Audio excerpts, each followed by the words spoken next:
Depuis plus de 400 ans, de nombreux hommes d'État, philosophes et artistes irlandais sont passés par l'université Trinity de Dublin.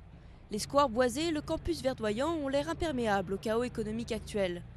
Et pourtant, alors que l'austérité s'impose dans tout le pays, de plus en plus de jeunes Irlandais décident d'émigrer, surtout les diplômés.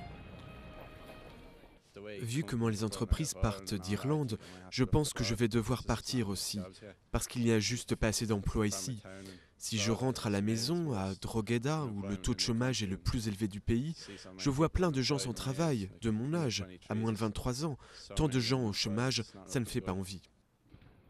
Un tiers des moins de 25 ans est au chômage, et la principale association du campus estime que 150 000 d'entre eux choisiront de partir durant les 5 prochaines années. Ça coûte tellement cher d'aller à l'université. Émigrer, c'est la seule option la plupart du temps. L'émigration est une composante de l'identité irlandaise depuis le 19e siècle.